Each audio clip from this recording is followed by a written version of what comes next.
Hi dears, രുചിവിസ്മയത്തിലേക്ക് എല്ലാവർക്കും സ്വാഗതം. എന്തൊക്കെയുണ്ട് വിശേഷങ്ങൾ? എല്ലാവർക്കും സുഖമാണെന്ന് വിശ്വസിക്കുന്നു. ഞങ്ങളിവിടെ സുഖമായിട്ടിരിക്കുന്നു. അപ്പോൾ ഇന്ന് നമുക്ക് പെരുന്നാൾ സ്പെഷ്യൽ മാഞ്ഞാലി ബിരിയാണി തയ്യാറാക്കാം. ഈ ബിരിയാണി ദം ചെയ്യുന്ന പരിപാടിയൊന്നും ഇല്ല കേട്ടോ, എന്നാലും വളരെ ടേസ്റ്റിയാണ്. അതുപോലെ നല്ല ഫേമസ് ആയിട്ടുള്ള ഒരു ബിരിയാണിയാണ് മാഞ്ഞാലി ബിരിയാണി.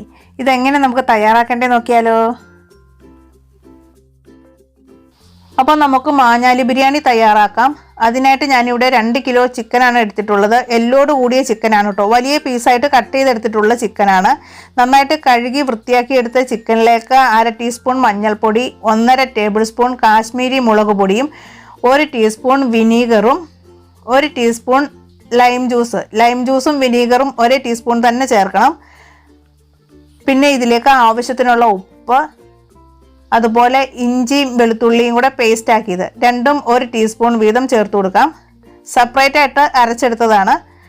ഒന്നിച്ചുള്ളതാണെങ്കിൽ അങ്ങനെ ചേർത്താലും പ്രശ്നമൊന്നുമില്ല കേട്ടോ. പിന്നെ 1 ടീസ്പൂൺ കുരുമുളക് പൊടി.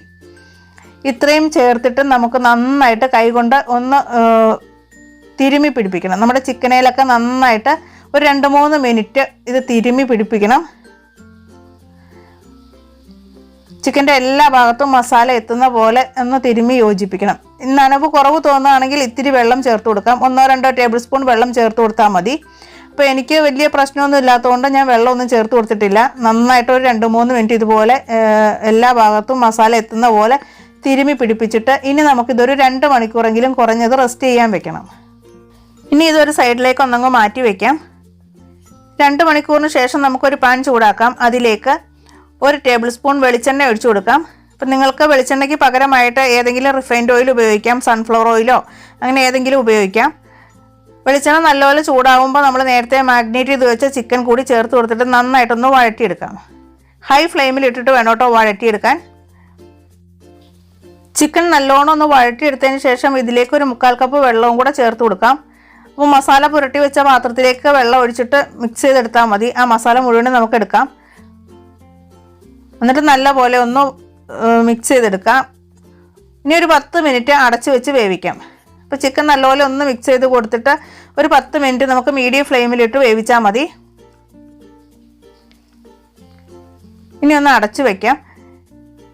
ഇടയ്ക്ക് ഒരു 5 മിനിറ്റ് കഴിയുമ്പോൾ ഒന്നുകൂടി ഒന്ന് തിരിച്ചിടണം. ചിക്കൻ്റെ എല്ലാ ഭാഗത്തും ഒരുപോലെ വേവെത്താൻ വേണ്ടിയാണ്. മുകൾ ഭാഗത്തു നിന്നൊന്ന് ഇളക്കിയിട്ടാൽ മതി. അപ്പോൾ ഒരു 5 മിനിറ്റ് കഴിഞ്ഞിട്ടുണ്ട്. ഇനി നമുക്കൊന്ന് നന്നായിട്ട് ഇളക്കിയിടാം. അപ്പോൾ ചിക്കൻ ഏകദേശം ഒന്ന് കുക്കായി തുടങ്ങുന്നുണ്ട്. ഒരുപാട് അങ്ങോട്ട് വെന്ത് പോകുമൊന്നുമല്ല, ഒന്ന് സോഫ്റ്റായി കിട്ടിയാൽ മതി. ഈ ചിക്കൻ നമുക്ക് ഫ്രൈ ചെയ്തെടുക്കാനുള്ളതാണ്. അപ്പോൾ അതുകൊണ്ട് ഒരുപാട് അങ്ങോട്ട് വെന്ത് പോകേണ്ട ആവശ്യമൊന്നുമില്ല. ഒരു 5 മിനിറ്റും കൂടെ നമുക്കിതൊന്ന് വേവിച്ചാൽ മതി. അപ്പോൾ 5 മിനിറ്റ് കഴിഞ്ഞു. ചിക്കനൊക്കെ നല്ല വെന്ത് പാകമായിട്ടുണ്ട്. ഒരുപാട് വെന്ത് പോയിട്ടില്ല, എന്നാൽ ചിക്കൻ അത്യാവശ്യം നന്നായിട്ട് സോഫ്റ്റ് ആയിട്ടുണ്ട്. ഇനി നമുക്കിത് ഗ്രേവിയിൽ നിന്ന് മാറ്റാം. അപ്പോൾ ഗ്യാസ് ഓഫ് ചെയ്തിട്ട് നമുക്കിത് ഗ്രേവിയിൽ നിന്ന് മാറ്റാം. അപ്പോൾ ഗ്രേവി നമുക്ക് ആവശ്യമുള്ളതാണ്. മസാല റെഡിയാക്കുന്ന സമയത്ത് ഗ്രേവി നമുക്ക് ആവശ്യമുണ്ട്. അപ്പോൾ ചിക്കൻ മാറ്റിയിട്ട് ഗ്രേവി ഒരു സൈഡിലേക്ക് ഒന്നങ്ങ് മാറ്റി വയ്ക്കാം.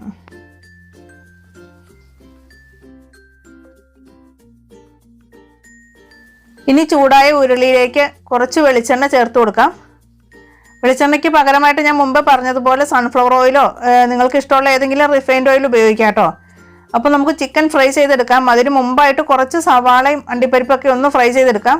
അപ്പോൾ വേറെ വെളിച്ചെണ്ണയുടെ അല്ലെങ്കിൽ ഓയിലിൻ്റെ ഒന്നും ആവശ്യമില്ല. ഈ ഒറ്റ ഓയിലിൽ തന്നെ നമുക്ക് എല്ലാം ചെയ്തെടുക്കാം. പിന്നെ ഈ ഓയിലിൽ തന്നെയാണ് നമ്മൾ മസാലയും തയ്യാറാക്കുന്നത്. അപ്പോൾ സവാള ഇട്ട് നല്ലോണം ഒന്ന് ഫ്രൈ ചെയ്തെടുക്കാം. അപ്പോൾ ഇതിൻ്റെ വീഡിയോ ഞാൻ എൻ്റെ ഗീ റൈസിൻ്റെ വീഡിയോയിൽ കാണിച്ചിട്ടുള്ളത് കൊണ്ട് ഡീറ്റെയിൽ ആയിട്ടൊന്നും കാണിക്കുന്നില്ല. ഇപ്പോൾ എല്ലാവർക്കും തന്നെ അറിയാവുന്നതായിരിക്കും ഫ്രൈ ചെയ്തെടുക്കാൻ. അപ്പോൾ ഇതുപോലെ ഒന്ന് കളർ ചേഞ്ച് ആവുന്ന സമയത്ത് എണ്ണയിൽ നിന്ന് കോരി മാറ്റുക. ഒന്ന് മൂക്കും. അപ്പോൾ ഈ ഒരു പരുവത്തിൽ മാറ്റിയാൽ മതി.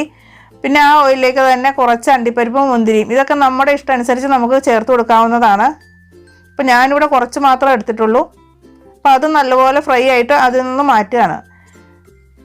അപ്പോൾ ഈ ഓയിലിലേക്ക് തന്നെ നമുക്ക് ചിക്കൻ കൂടി ചേർത്ത് കൊടുത്തൊന്ന് ഫ്രൈ ചെയ്തെടുക്കാം. അപ്പോൾ ചിക്കൻ ഒരുപാട് അങ്ങോട്ട് എന്താ പറയുക ക്രിസ്പി ആയിട്ടൊന്നും ഫ്രൈ ആവണ്ട.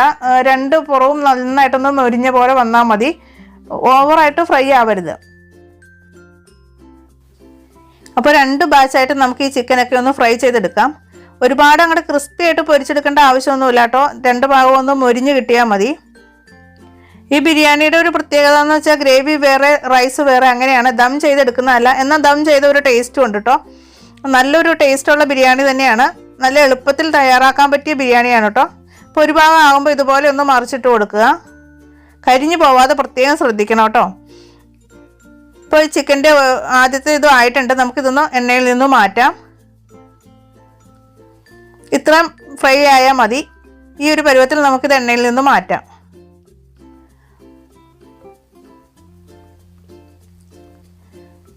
ഇനി ബാക്കിയുള്ള ചിക്കനും കൂടെ നമുക്ക് ഇതുപോലെ തന്നെ ഫ്രൈ ചെയ്തെടുക്കാം.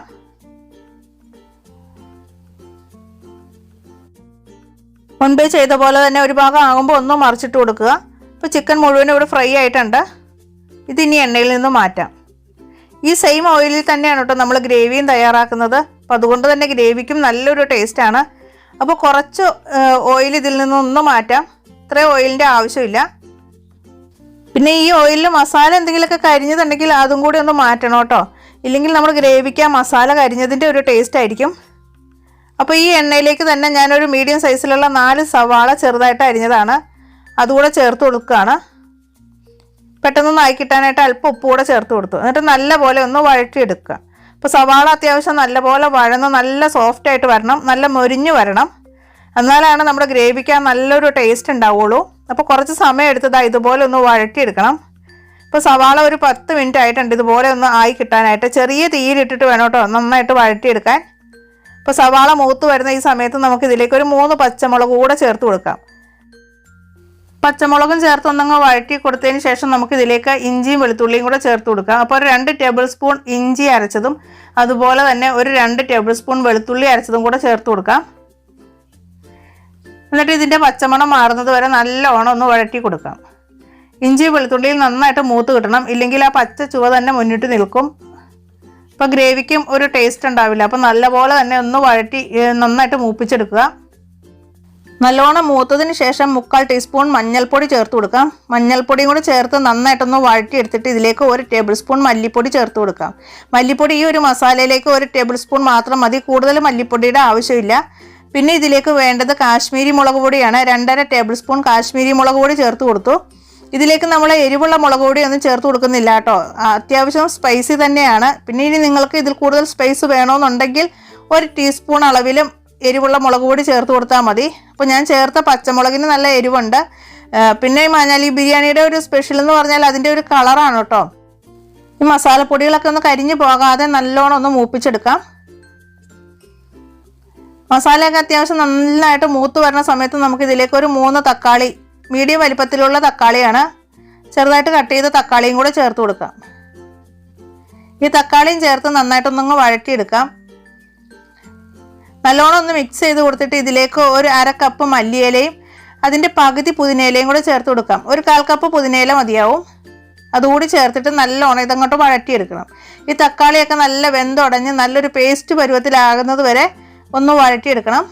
അപ്പോൾ നന്നായിട്ട് ഇതൊന്ന് മിക്സ് ചെയ്തിട്ട് എല്ലാ ഭാഗത്തേക്കും ഒന്ന് തട്ടിപ്പൊത്തി വയ്ക്കാം.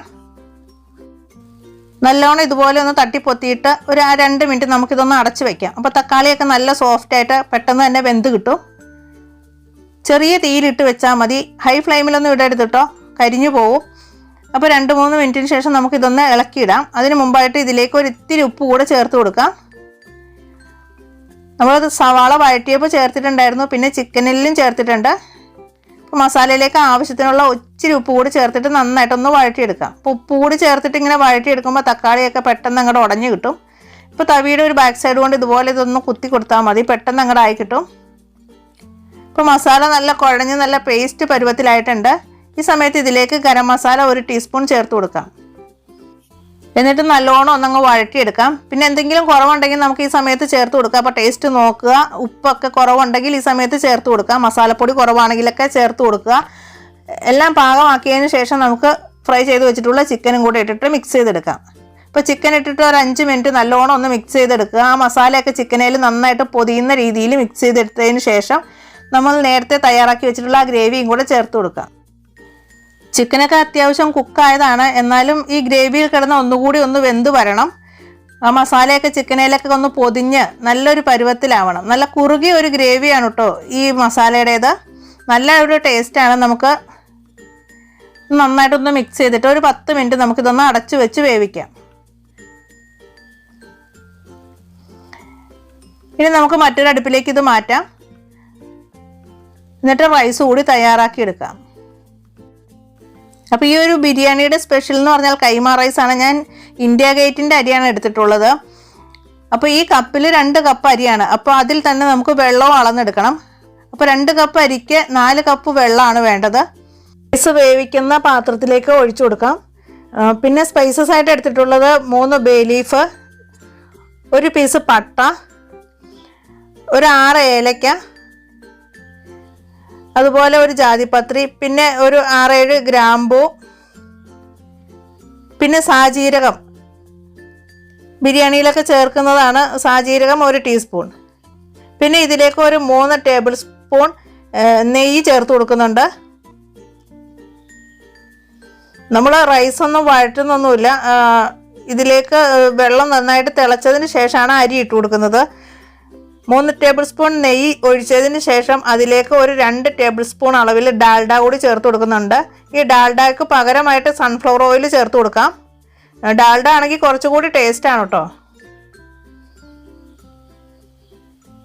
ഇനി ഇതിലേക്ക് ആവശ്യത്തിനുള്ള ഉപ്പ് കൂടെ ചേർത്ത് കൊടുക്കാം.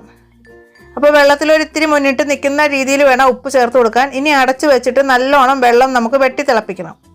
ഇപ്പോൾ നമ്മുടെ മസാല ഇവിടെ റെഡി ആയിട്ടുണ്ട്.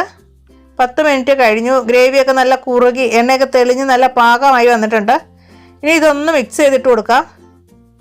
എന്നിട്ട് ഫൈനലായിട്ട് ഇതിലേക്ക് ഒരു 1/2 ടീസ്പൂൺ പഞ്ചസാര കൂടി ചേർത്ത് കൊടുക്കാം. എന്നിട്ട് ഇനി ഗ്യാസ് ഓഫ് ചെയ്തിട്ട് അടച്ച് നമുക്ക് മാറ്റി വയ്ക്കാം. അപ്പോൾ നമ്മുടെ മസാല റെഡി ആയിട്ടുണ്ട്. അപ്പോൾ എല്ലാ ടേസ്റ്റും ഒന്ന് ബാലൻസ് ചെയ്യാൻ വേണ്ടിയാണ് പഞ്ചസാര ചേർത്ത് കൊടുക്കുന്നത്.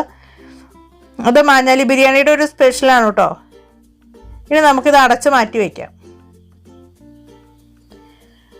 അപ്പോൾ വെള്ളം ഇവിടെ നന്നായിട്ട് തിളച്ചിട്ടുണ്ട്. ഇനി കഴുകി റെഡിയാക്കി വെച്ചിട്ടുള്ള അരി കൂടി ചേർത്ത് കൊടുക്കുക. അപ്പോൾ ഞാൻ ഈ അരി കുതിർത്ത് വെച്ചിട്ടൊന്നുമില്ല കേട്ടോ. നാട്ടിൽ കിട്ടുന്ന റൈസ് നമുക്ക് കുതിർത്തെടുക്കേണ്ട ആവശ്യമൊന്നുമില്ല. അല്ലാണ്ട് തന്നെ കറക്റ്റായിട്ട് വെന്ത് കിട്ടും. ഇപ്പോൾ പുറത്തൊക്കെ താമസിക്കുന്നവരാണെങ്കിൽ ഒരു 20 മിനിറ്റൊക്കെ ഒന്ന് കുതിർത്ത് വെക്കുന്നത് നന്നായിരിക്കും.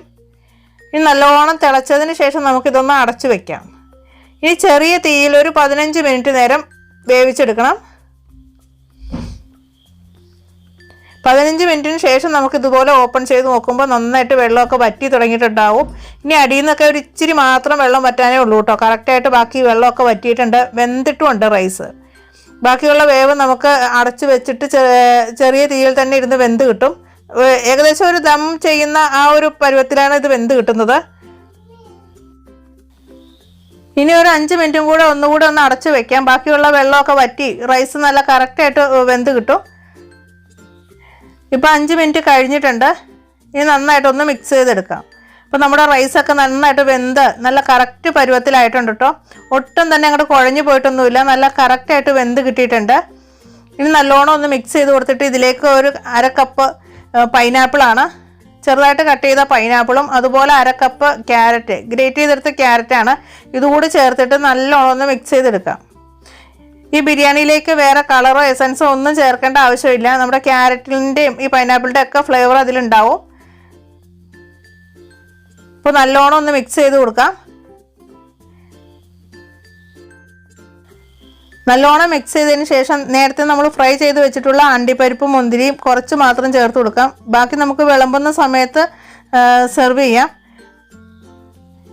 ഇനി ഇത് ഗ്യാസ് ഓഫ് ചെയ്തിട്ട് നമുക്കൊരു 10 മിനിറ്റും കൂടെ ഒന്ന് അടച്ചു വെക്കാം. ഇത് 10 മിനിറ്റ് ഒന്ന് അടച്ചു വെക്കാം. അപ്പോൾ നമ്മുടെ പൈനാപ്പിളും ക്യാരറ്റും ഒക്കെ നല്ലോണം തന്നെ ഈ ആവിയിലിരുന്ന് വെന്ത് കിട്ടും. അധികം വേവൊന്നുമില്ല കേട്ടോ. അപ്പോൾ അതേ 10 മിനിറ്റ് കഴിഞ്ഞിട്ടുണ്ട്. നമ്മുടെ റൈസ് ഇവിടെ കറക്റ്റ് റെഡി ആയിട്ടുണ്ട്. ഇത് ഒട്ടും കുഴഞ്ഞു പോകാതെ നല്ല പെർഫെക്റ്റ് ആയിട്ടുള്ള റൈസാണ്.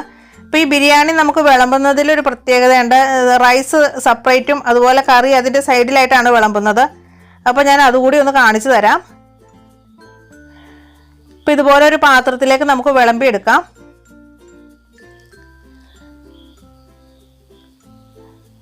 ആദ്യം റൈസ് ഇതുപോലെ വിളമ്പിയെടുക്കാം.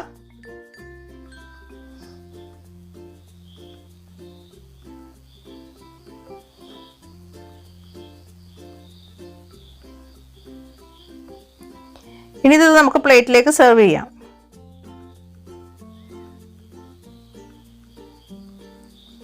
ഇതുപോലെ കമഴ്ത്തി എടുത്താൽ മതി. കറക്റ്റായിട്ട് ആ പാത്രത്തിൻ്റെ അതേ ഷേപ്പിലാണ് മഞ്ഞളി ബിരിയാണി നമുക്ക് വിളമ്പി കിട്ടുന്നത്. ഇനി ഇതിൻ്റെ മുകളിലായിട്ട് ഇത്തിരി അണ്ടിപ്പരിപ്പ് മുന്തിരിയും സവാളയൊക്കെ ഫ്രൈ ചെയ്തത് വെക്കാം. പിന്നെ കറി ഇതിൻ്റെ സൈഡിലായിട്ട് ഇതുപോലെ വിളമ്പിയെടുക്കണം. അതാണ് ഈ മാഞ്ഞാലി ബിരിയാണിയുടെ ഒരു സ്പെഷ്യൽ. ഇപ്പോൾ രുചിയൂറും മാഞ്ഞാലി ബിരിയാണി ഇവിടെ റെഡി ആയിട്ടുണ്ട്. അപ്പോൾ നിങ്ങൾക്ക് എല്ലാവർക്കും ഇന്നത്തെ വീഡിയോ ഇഷ്ടമായെന്ന് വിചാരിക്കുന്നു. ഇഷ്ടമാകുകയാണെങ്കിൽ ഒന്ന് ലൈക്ക് ചെയ്യുക, അതുപോലെ നമ്മുടെ ചാനൽ കൂടി ഒന്ന് സബ്സ്ക്രൈബ് ചെയ്ത് സപ്പോർട്ട് ചെയ്യണേ. അപ്പോൾ വീണ്ടും നല്ല അടിപൊളി വീഡിയോയിൽ കാണാം. അതുവരേക്കും താങ്ക്സ് ഫോർ വാച്ചിങ്. ബൈ.